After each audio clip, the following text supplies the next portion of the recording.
everyone. Thanks for joining us today for a very timely discussion on energy affordability and the role of clean energy.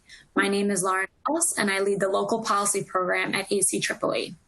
I'm very excited for you all to hear about our latest research on household energy burdens and innovative policy solutions at the state and local levels. As will be discussed in today's webinar, inequities in how we use energy reflect larger systemic issues plaguing our society. High energy burdens are a product of legacies of discrimination that affect housing, health, employment, and educational outcomes, among others, which will all be discussed today. So with that, let me turn to Ariel Drehobel, the lead author of the report and ACEEE's lead on energy affordability, energy equity, and low-income energy efficiency. All right, thank you for that introduction, Lauren. Great, so I'm going to be starting the webinar today by talking about some new research that ACEEE released this past week on energy burdens.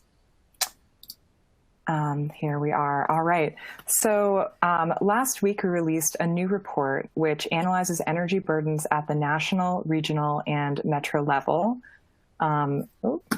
It went forward. Sorry about that. While placing energy and security into context and providing policy and program solutions to addressing high energy burdens through energy efficiency and weatherization. So to start, I want to cover a couple definitions.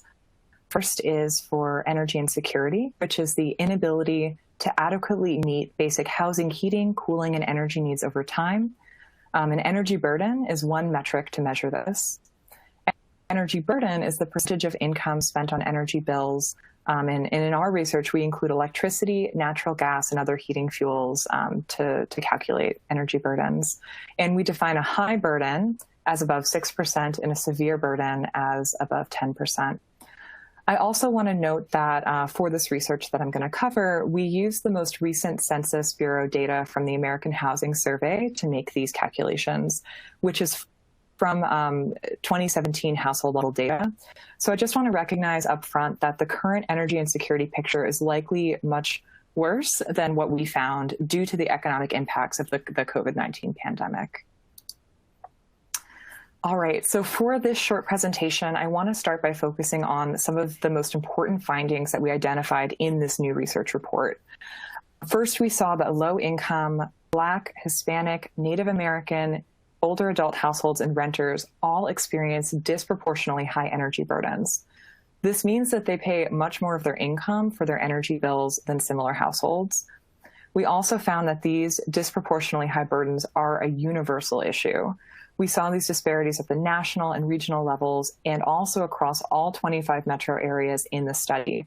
This means that the federal government, as well as all cities and states, have work that they can do to address these inequities. And lastly, we see energy efficiency as a promising long-term solution to lowering high energy burdens. And we calculated that weatherization can reduce the average low-income household's energy burden by about 25%. So the next few slides I have highlight some of the graphics and charts that we include in the report to kind of give you a taste of what's there. If you're interested to check out more, you're welcome to do so after the webinar. But here we show some comparisons between groups at the national level. So, here we found that low-income household burdens are 3 times higher than non-low-income households. Low-income multifamily household burdens are 2.3 times higher than multifamily household average burden, median burden. Older adult burdens were 36% higher than the median, and Black household energy burdens were 43% higher, Hispanic households were 20% higher, and Native American households were 45% higher than white non-Hispanic households at the national level.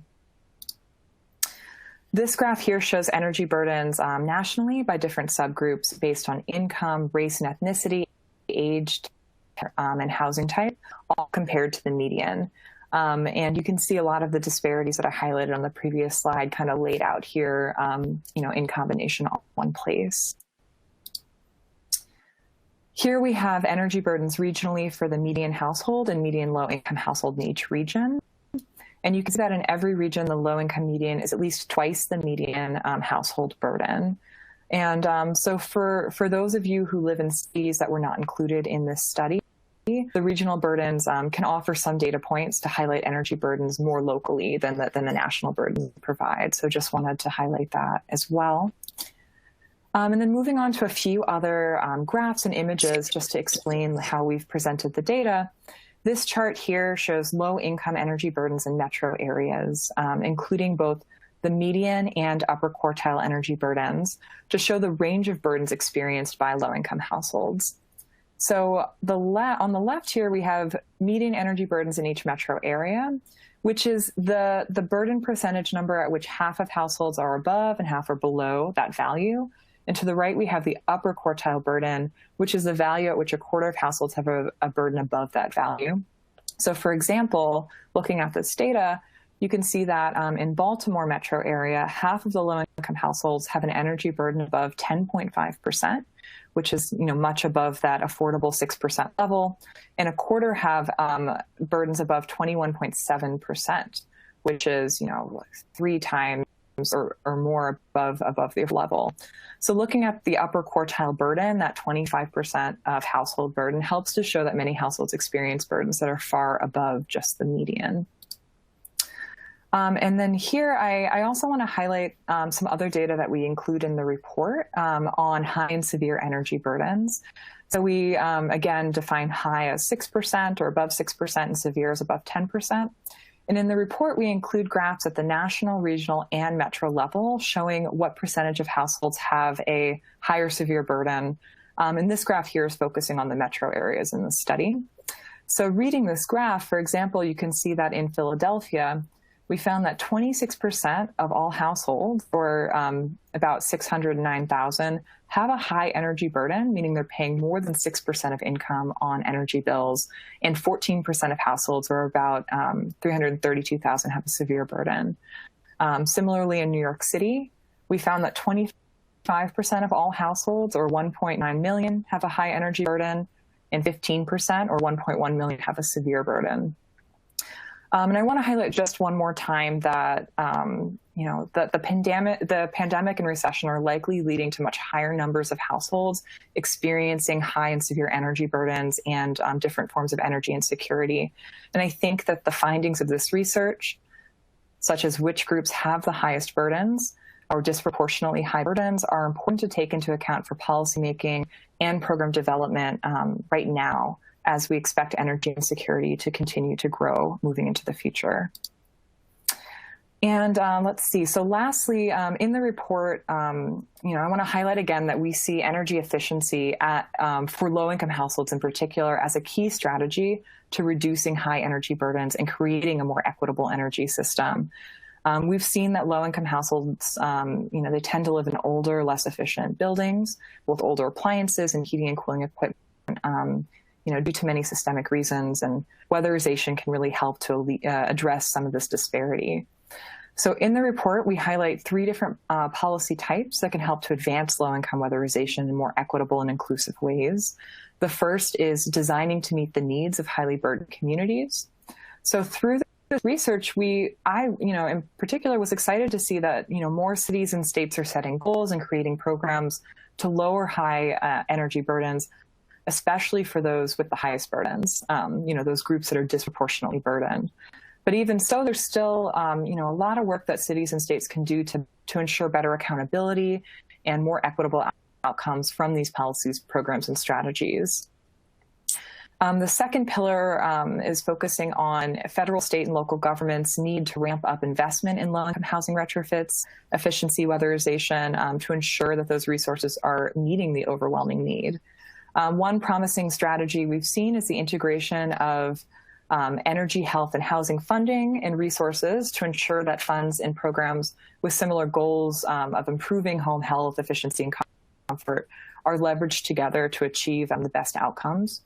And lastly, we highlight policies and strategies to improve program design, delivery, and evaluation through community engagement, and additional low-income program best practices. And I'll flag, for those of you interested, in Appendix D of the report, right at the end, we do have a few pages highlighting some of the key best practices for those running low-income energy efficiency programs and ways to make those better. Great. So that's my quick overview of the report. For those of you who are interested in learning more, you can check out the report landing page at the link on this slide, which includes the final report, a short video that covers some of the main findings, as well as 26 fact sheets, one for each metro area and one for national and regional findings.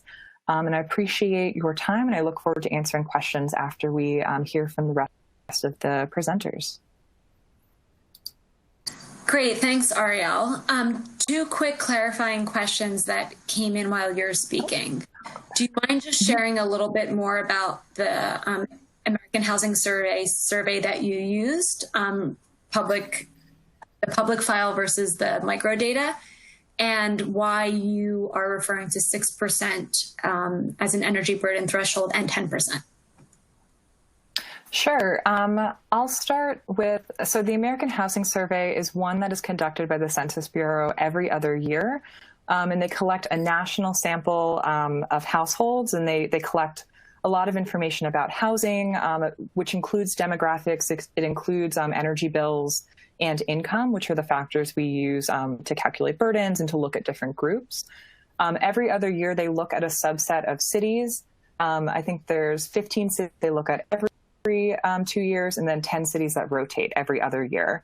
So for this research, we looked at the city data sets, which are representative samples within those cities, as well as the national and regional samples. So all representative data at the household level collected directly for households.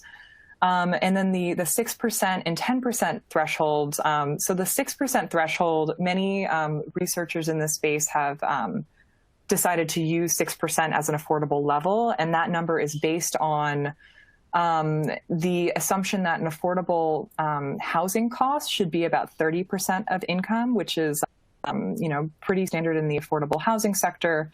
And of that housing cost, that 30%, 20% of that cost should go towards energy for it to be affordable. So 20% of 30% is 6%. So that's how that 6% level is calculated.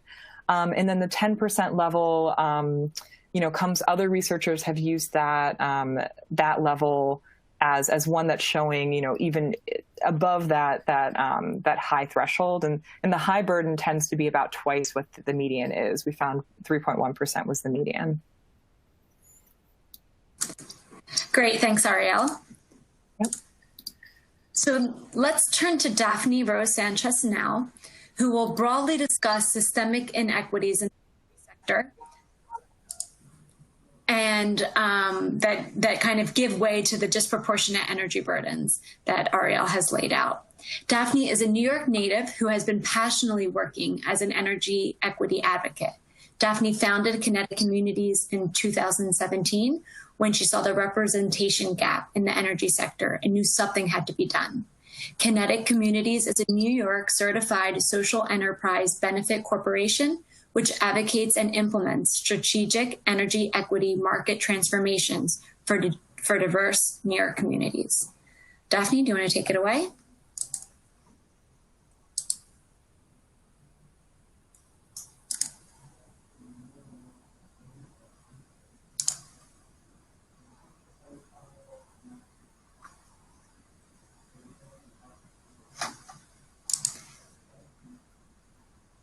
Daphne, are you muted?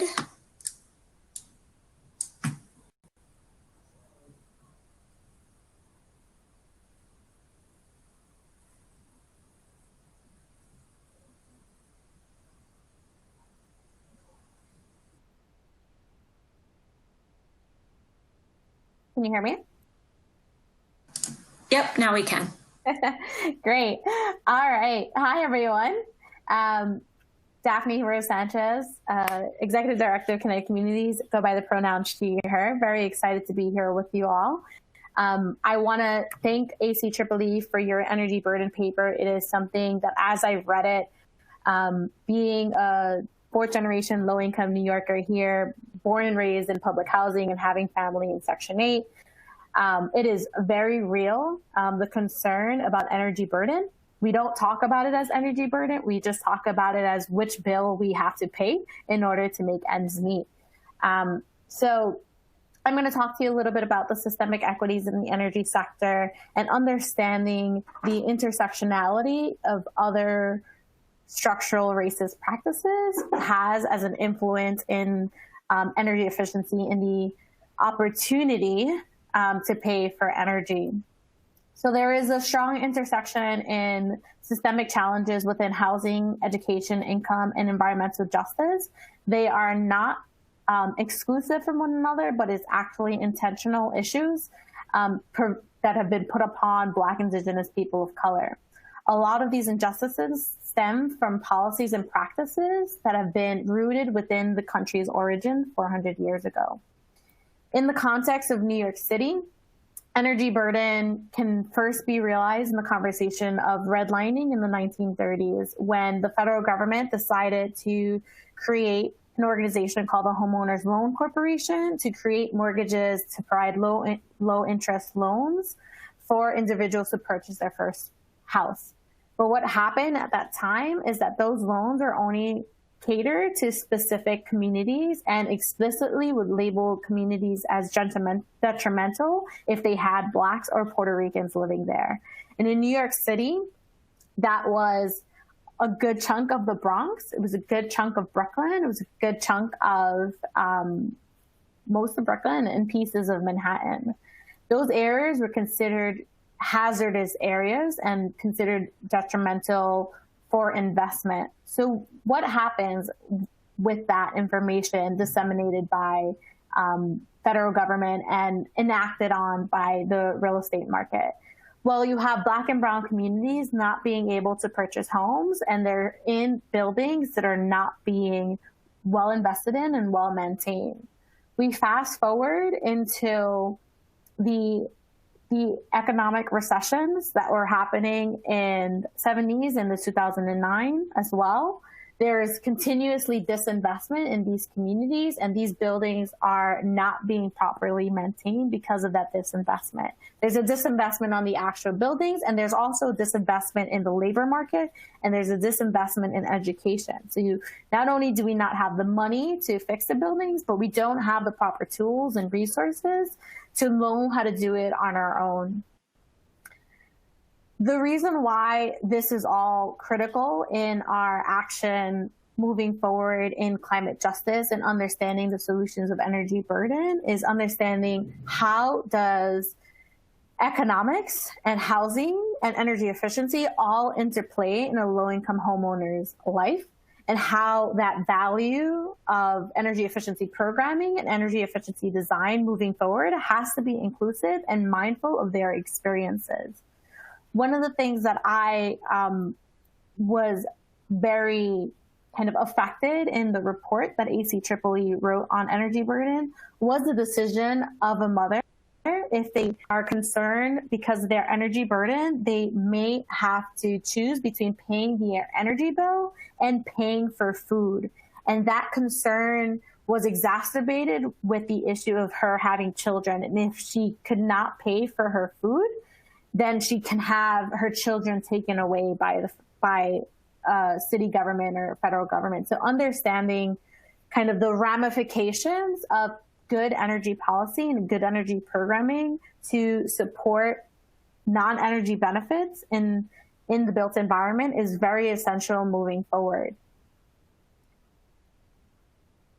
Thank you.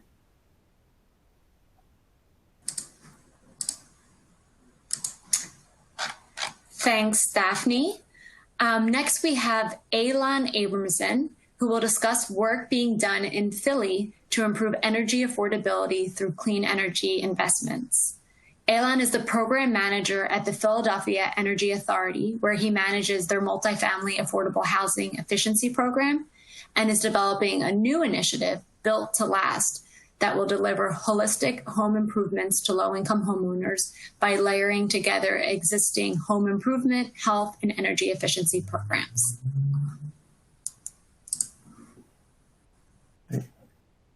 Thank you so much. All right, hopefully you all can can hear me and see me. And thanks again to ACEEE for having me today. And good afternoon to all the participants. I'm really excited to see so many people are signed on and everybody's so engaged with this conversation. So this is really awesome. So my name is Alon Abramson. I'm a program manager at the Philadelphia Energy Authority, as Lauren explained. I'm really thankful again to be able to join this group and be a part of this webinar today. So to get started, I just wanted to share a little bit of background. So the Philadelphia Energy Authority, we have a mission to use energy as a tool for impact. We launched our energy campaign in 2016 to drive $1 billion of clean energy projects in Philadelphia and to create 10,000 jobs in 10 years. So this is basically what we're operating under. And we have this focus on the municipal sector, school district, low-income housing, and small businesses. But one of our key goals is to alleviate energy insecurity, both by investing in homes in order to cut utility bills and by creating jobs for members of the community. So Ariel has already given a great background on energy insecurity. And I think we just had Daphne give a really great additional background on this term of, what am I trying to say, the energy burden that households face. And so while we have that background, we know that every city has its unique challenges. So I do really encourage everybody to check out the ACEEE report. I think it lays out really well. Philly is one of the cities that's highlighted there, the issues that we're facing. But overall, Philly is the poorest big city in America. A quarter of our population is living in poverty, and that includes a third of all children. And much like poverty, our unemployment is not uniformly not uniformly distributed, with Black, Indigenous, and people of color facing far higher rates than white Philadelphians. And all of these statistics, as Ariel pointed out, this is all pre-COVID. So our assumption really is that this looks even worse now. And we also know that our health outcomes are deeply unequal across the city. We've seen that highlighted by the rates of COVID sickness and deaths among Blacks and Latinos. And lastly, it's really worth noting that among all these other statistics, we know that Philadelphia has almost a 50% home ownership rate, and that includes our poor populations. The difference is that those households have a much harder time maintaining their homes. And that really does also play into health outcomes and energy insecurity and an energy burden discussion that we're having. So with that, I'll shift to talking about 3 program areas that we're focusing on to address energy insecurity in Philadelphia. I'll talk about our program to deliver holistic single-family home improvements, our multifamily affordable housing technical assistance program, and our set of programs to grow the local solar power market. So I want to begin with Built to Last. This is our initiative to address some of the underlying issues that are creating energy insecurity, namely the low-income households living in old, poorly maintained homes. So Philadelphia has an impressive array of safety net programs available to our low-income population, including over a dozen services for home improvements. But on the flip side, this large number of programs from disparate providers makes it very confusing for these households to know which programs they're eligible for and which they should use for their needs. And that ends up resulting in a really high rate of deferral. And when households do get served, they receive only a fraction of their needs because of the limits on program funds and scopes. And that's really being shown in the image here. This customer had a roof repaired, but the drywall repair on that ceiling and the weatherization needs, all of that fell outside of the scope of services. So we recognize that if we brought some administrative support to the service providers, we could help align these programs. Excuse me. Built to Last is creating a central intake process with data sharing across the participating programs. That'll make it possible to screen households for all home improvement services, along with other benefits like SNAP and tax rebates. We're also creating a program structure that allows our partners to streamline their service delivery. And this way, multiple sources of funding can be applied in a single home and provide holistic improvements. That means we can combine basic systems repair with weatherization and health and safety. And beyond that, we can seek other sources of funding from the healthcare sector and from other spaces to fill in gaps in services and to scale up the reach of the program. So right now we're finalizing the program design with our coalition of partners. We're fundraising, of course, and our plan is to pilot Built to Last with 50 homes in 2021, with the larger goal of reaching 10,000 homes by 2032. So next, I wanted to tell you about our work in the multifamily housing sector. Multifamily housing provides a unique challenge and opportunity. Larger properties look like a hybrid of commercial buildings with their larger HVAC systems and higher capital costs, and residential properties where tenants have their own needs and often share in any energy savings that come out of the investment. Our first experience in this space was running a 200-unit pilot project with 2 property owners in 4 properties, which brought together incentives from our electric and gas utilities. And that resulted in $350,000 of energy improvements at no cost to the property owners, and resulted in a savings of up to 15% in those properties, but it fell far short of our goal of 40% savings. And what we learned from that experience is that in order to get deep energy savings, we really needed to give owners more assistance so that they have the resources that they need to take on deeper energy saving projects when they're ready to make those capital investments in those properties. So in order to help get projects off the ground, we're creating a set of financing and market building tools in order to help property owners navigate the complexities of undertaking these projects. We've partnered with Inclusive Prosperity Capital to introduce in the Philadelphia market a pre-development loan and construction loan that are specifically designed for underwriting low-income multifamily energy projects. We're developing as well a web tool with Block Power, it's called Block Maps, to model out potential energy savings of every multifamily property in the city, and that will be publicly available to owners and to service providers. We're also offering in-house assistance, so in-house at PEA in the form of educational resources, utility incentive assistance, and matchmaking with service providers. So finally, I wanted to tell you about our work to grow the solar market in Philadelphia and get solar to more low-income households. We're currently running our 4th round of our citywide Solarize program. Solarize is a bulk purchase program where participants are required to sign their contract by a certain date to get discounted rates and installations completed by vetted installers. Philadelphia has the largest Solarize program in the country, and it's produced over 650 new solar installations, $10 million of clean energy investment, and nearly 100 direct jobs. PA's program is unique in that we take a small portion of the costs that customers pay for their systems and use that on our solar jobs training programs and for a subsidy for solar for low-income homeowners. So PA has parlayed Solarize into a robust set of training programs to prepare high school students and young adults to enter the solar energy and clean energy fields. PA won a DOE grant to create the first 3-year solar program of study for Philadelphia public schools, which can now be offered across the state. In a recent win, the graduates from our Opportunity Youth training program were placed into summer internships despite COVID, and nearly all have found full-time employment following those internships. At the same time, the first round of our Solar Savings Grant program is supporting 45 low and moderate income households to get rooftop solar at their homes. It plans to grow that program moving forward.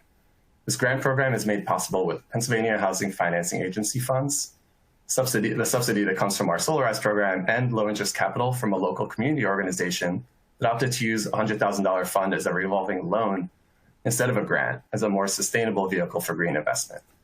So I wish I can go into more details about all these programs. There's really a lot more we could say, but the time is limited, and I'll be happy to share more during the Q&A. Thank you so much. Thanks, Evan. And one quick question, clarifying question.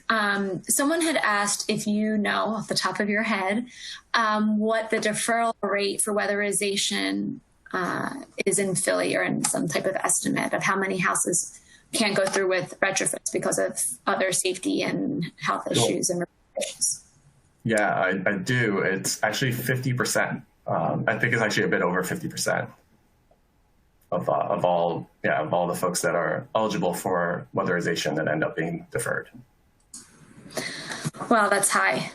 Okay, thank you for that. We'll go on now to Michael Diramio, who will discuss NYSERDA's recent policy response to addressing high burdens across the state of New York.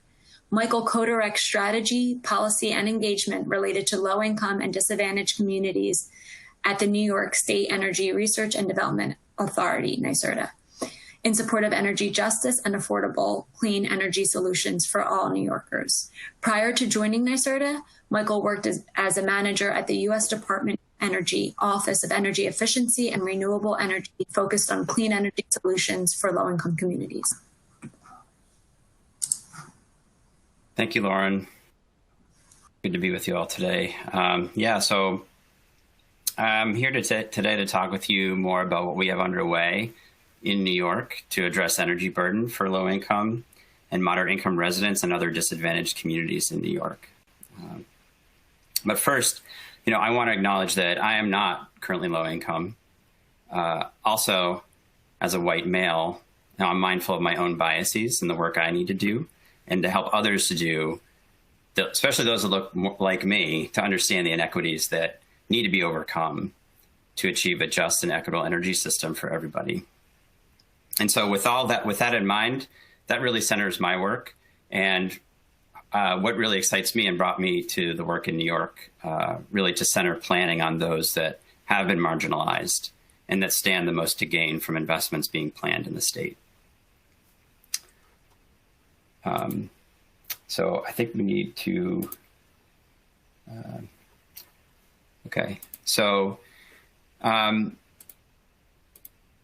in May 2016, just so to some context and sort of a bit of the journey that has been underway in New York, Governor Cuomo announced an energy affordability policy for the state that I believe was the first in the country, that was followed by a Public Service Commission order that limits energy burden for all households to 6%, like Ariel was talking about at the beginning. Really, this is in response and recognizing that energy burden needs to be considered as the state is developing its path and moving aggressively on a path to a fully decarbonized energy system.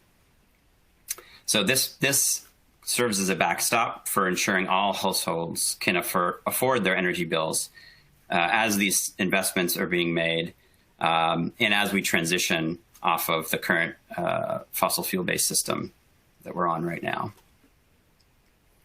And we also recognize that this need for assistance will continue to be there as we make this transition.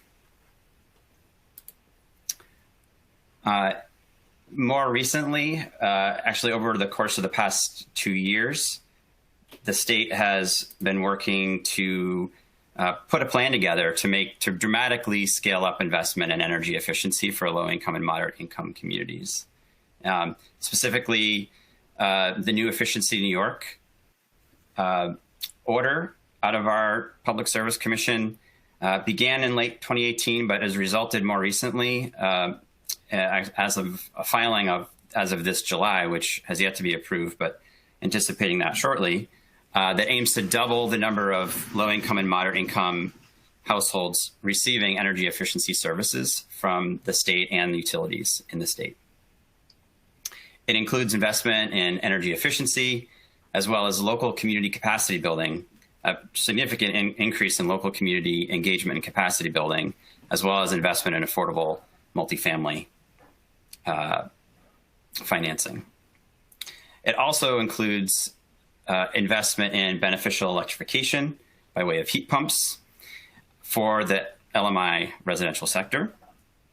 All of this, includes a combination of no-cost services for low-income households, subsidies to drive down the cost and make it more accessible, and then working on financing so that these technologies can be incorporated into both single-family and multifamily properties.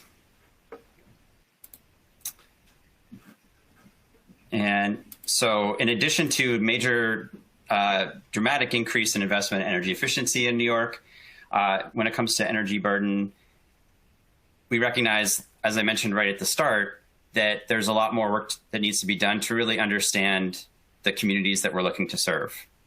And so really being driven out of a major effort in the state in 2019 by a diverse coalition of organizations, leading to legislation, and then finally being signed into law in the middle of last year, was the the Climate Leadership and Community Protection Act.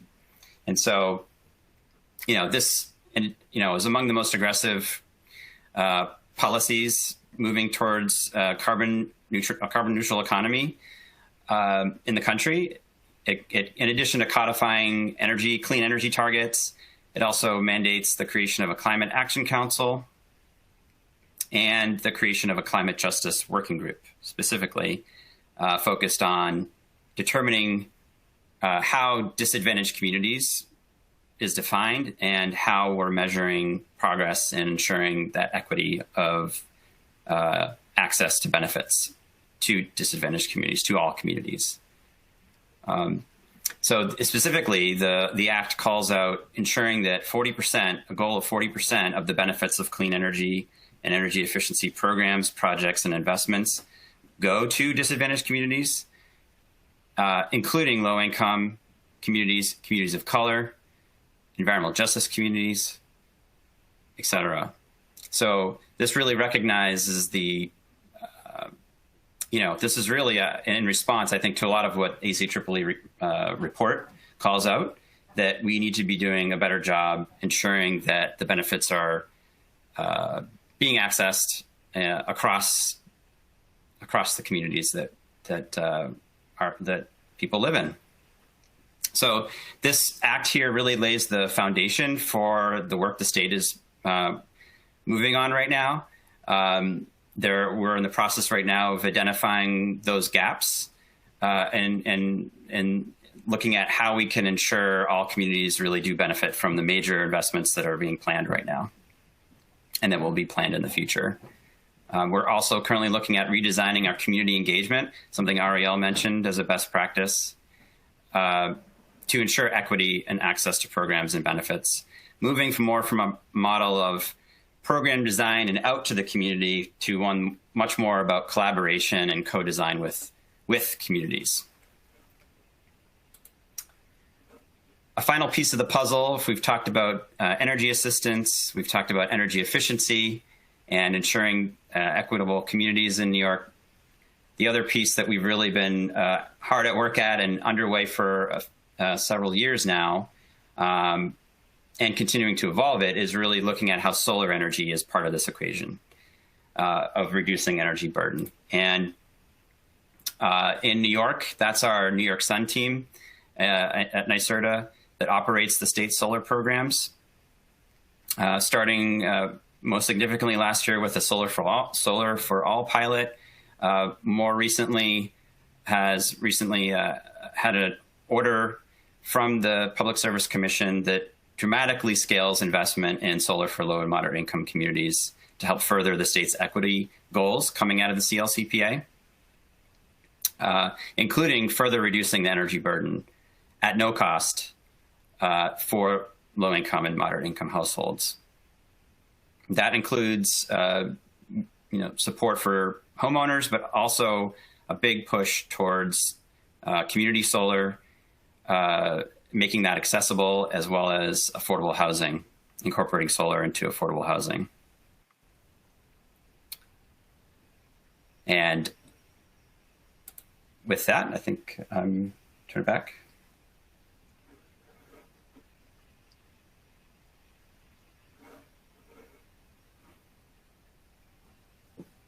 Sure. So thank you, Michael. Before we move into the general Q&A, I had one clarifying question for you. Have there been any studies that assess the impacts of the energy burden order adopted by the state of New York?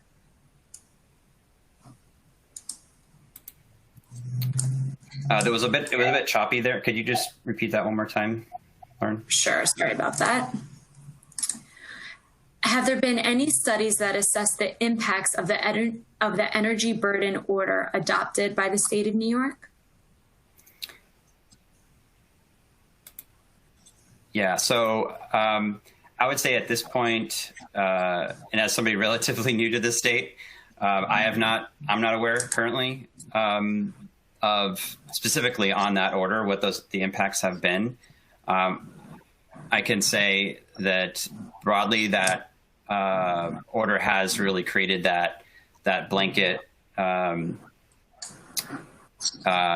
safety net that we're working to, and we recognize it's critical, and we're looking at then how we can combine all these other efforts to, reduce the need for that bill assistance through more of a sustainable model. So I would say where I sit in NYSERDA, that specific order does really focus more and does really come more out of the Public Service Commission and out of a different agency, a different state agency that handles all of the energy assistance funding. So it's not really under our purview per se. And so I guess that's maybe a long-winded way of answering your question of, I think with that order really being implemented, I think there is more work that needs to be done to look at how that has impacted households, but how the additional work that we're doing reduces the need for those services as well. I'd like to chime in here really quickly. I do want to say that for New York City, we do have a paper. It's a tad bit outdated. It's called Housing New York, that talks about rent burden and utility burden. Again, the frame is within like the housing space, and how the utility burden is an additional point of pain for low-income New Yorkers. Great, thanks Daphne, and thanks Michael. So now we'll open up to the general Q&A. I pulled some questions that apply to some individual panelists and then some for all panelists. So to begin with, Ariel, we received a lot of questions regarding how to measure energy burden in cities not included in our analysis. Could you provide some guidance there? For sure. So I wish in retrospect, I wish I'd included this in the slides, but there's a great tool created by the Department of Energy called the Low Income Energy Affordability Tool. Actually, it's the LEAD tool, which stands for data tool. Yep. Michael worked on this previously as well. And the tool's really great. You can find it if you Google LEAD tool DOE, and it lets you calculate energy burdens, look at other factors by housing type. I think it goes down to the census tract level. You can look at the state level. So I think that's a great place to start if you don't have your own energy bill data or income data for your community. That it's a good tool to offer one way to start looking into this. Ideally, conducting a study at the state level or the city level where you're able to collect data at the household level is ideal, but also difficult. So I would definitely say the LEAD tool is a good place to start. Great. Thanks, Ariel. So the second question is for all panelists, so feel free to weigh in. And this has to do with direct subsidies or direct bill assistance versus efficiency. So one of the attendees had mentioned, could it just be cheaper to provide direct bill assistance to households versus energy efficiency retrofits? So can you provide some thoughts on the balance between the two, or the need for efficiency as a strategy for reducing household energy burdens? So I would say it's not cheaper because of the importance of retrofit is a long-term investment in the local economy. It has, as the report has mentioned, there are a lot of intersections within health and economic upward mobility for Black, Indigenous, and people of color. So it is much more important to incorporate retrofitting and funding for retrofits than putting a Band-Aid on a balloon, because it's just going to have multiple benefits outside or in addition to the energy savings.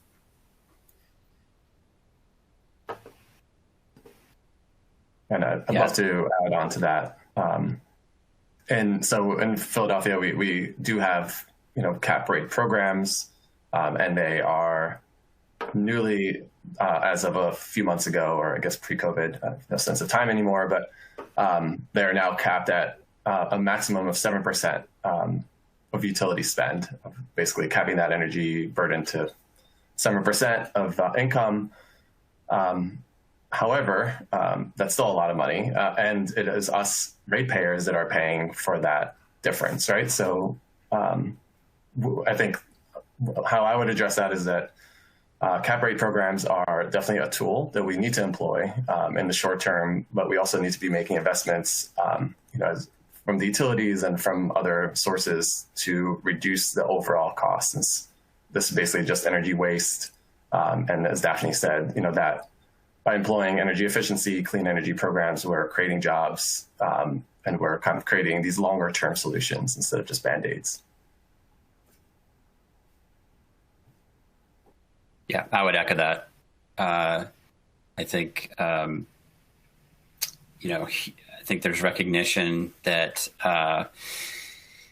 we need to deal with emergency relief and providing relief to people that need it. At the same time, I'm very happy to say I think there's recognition across diverse communities that we need to continue to invest in strategies that are providing these multiple benefits. I think sometimes we just think about the energy benefits. There are so many other benefits that come with this work. Obviously, health benefits is a really significant one. In fact, DOE has really documented a lot of the health benefits that actually exceed, from a dollar perspective, the energy benefits from this work, from energy efficiency work, for example. And then if you add on there the climate justice benefits and the need to invest in transitioning and reducing our energy usage and transition to cleaner energy technologies, that many of these vulnerable communities face burdens from in many ways. So it's really, there's multiple co-benefits that come from these investments not only is it sustainable from a financial perspective, from a long-term view, but also just taking all those costs into play. Great, thanks everyone. So this next question again applies to all panelists, and we got a few questions or concerns about green gentrification, or how the concept is being termed. And that has to do with around the question of how do we ensure retrofits for low-income housing that the benefits actually accrue to low-income tenants and not just the landlords? How do we ensure landlords don't gentrify? And how do we avoid displacement for low-income households if a major retrofit may lead to homelessness? So I can talk about it on the program implementation and program design side. Is if you're doing a program on energy efficiency for affordable housing, to ensure that the rebates and the incentives are connected with affordability requirements. In New York City, there's a program called the Green Housing Preservation Program, which will provide low and no interest financing for a multifamily building of 5 units and above to do comprehensive energy efficiency work, incorporate renewables, and incorporate capital repairs that are traditionally not looked upon in the energy efficiency space in exchange for a regulated affordability agreement where the landlord will maintain rents at a certain rate for 15 or 30 years. So in order to ensure that you can preserve housing and you can fight gentrification, you have to make sure that your rebates and your programming are designed intentionally to support Black and Brown communities, and that they are not misused for developers that might have one rent-regulated apartment and 5 vacational apartments,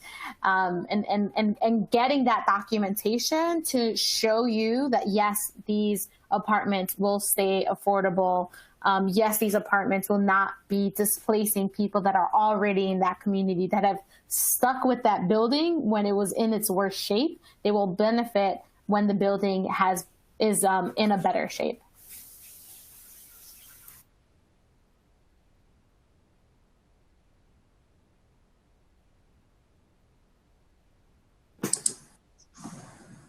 Anyone else want to add? Thanks, Stephanie. So another question, I think I'd be remiss if I didn't mention COVID. So here, in light of COVID-19, how have energy burdens been exacerbated nationally or in your own community? And how will policies need to adapt to address the urgent needs arising from the public health crisis?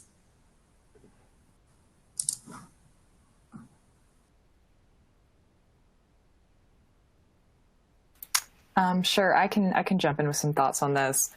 So unfortunately, there's not a lot of data available to actually calculate this, but there is some data out there that is showing that,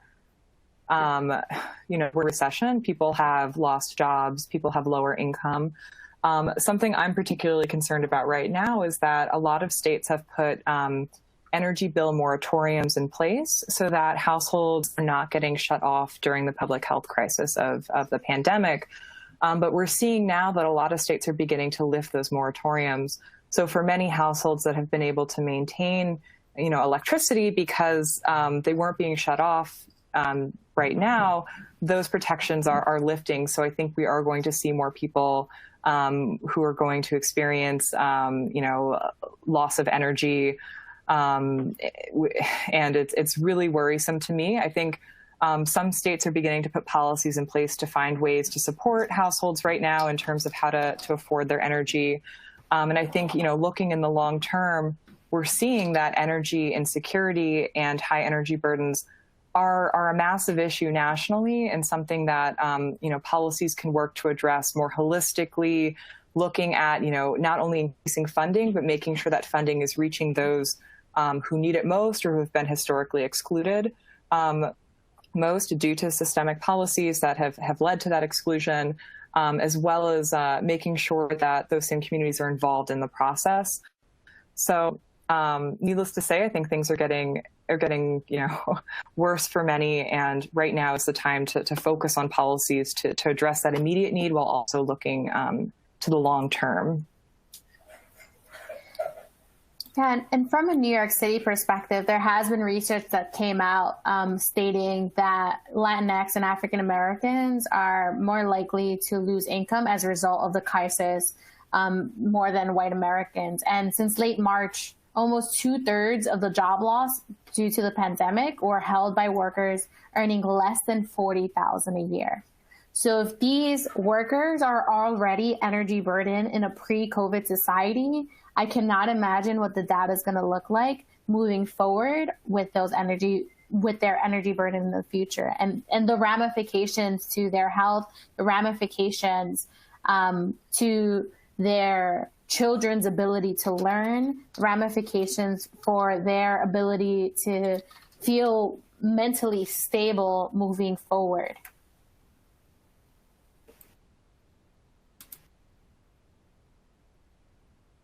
Yeah, and as far as the broader New York State, including New York City, it's overwhelming, the potential implications of all this. I think we're all dealing with it in different ways, and trying to help those that really have been the most impacted. One of the ways that one of the impacts was clear, and that I think we've tried to work at the state level to try to mitigate is the impact on the industry itself and energy efficiency and the ability to keep people employed. Talking about because obviously when we're talking about energy burden, it really is a factor. It's the combination of income coming in as well as the energy usage and costs. And so, I think we have been really mindful of how do we keep contractors engaged? How do we keep people employed? And have tried to be really creative around that. including putting out different, very quickly, putting out different funding opportunities. We've increased the amount of funding dedicated or allowable on a per project basis, or the funding caps on a particular project. We've actually also broadened the net a bit on those that are eligible, the income eligibility for our moderate income program. So we have a low income program, which is all no cost. And we also have a moderate income program, which is split cost borne by the household or the building owner, along with the state and the utilities. And so that's been one way to try to recognize that a lot of people could very easily fall through the cracks and kind of slip into poverty. And so anything we can do to make more of these programs accessible, make more of the subsidy available, allow more work per home done. I think we're also responding just in terms of how the work gets done. I think there was concern, will people let them in their homes and things like that. And so I think we're working to make sure it's, all those concerns are addressed. But I think that just obviously the economic impact has ripple effects and has hugely impacted the industry. And we're just trying to stem that issue as much as possible. And fortunately, we've, since May, the industry's been back online and serving people. And so I think hopefully that continues and we can continue to do that work. It's important to addressing energy burden from a sustainability perspective. Yeah, and I'd like to add, because Michael, you mentioned something that's really important, is thinking about the pathway moving forward in a post-COVID society whenever that happens. Dr. Diana Hernandez and Jamal Lewis, who were quoted in the paper, talk about investing in energy efficiency and how it is a critical step towards restorative justice. And now is a moment where we can utilize energy efficiency programming, not only directly to support and reduce energy burdens, but to really uplift economic opportunities in low-income communities and Black, Indigenous, people of color communities. And it can be a real essential key to that restorative justice. NYSERDA published in 2019 a report about their workforce development, and the clean energy workforce in New York State is male and white.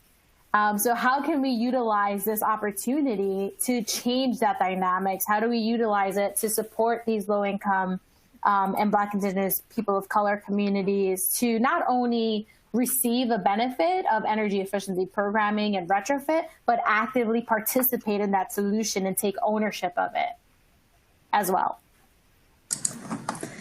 Thanks, Daphne. I think that's a wonderful, strong message to end on. I found this whole discussion really insightful, and I thank all the panelists. Attendees, thanks for sticking around. And we will be sending a webinar recording as well as the slides as follow-up. So thank you again, panelists, and I enjoy staying engaged with you all on this topic.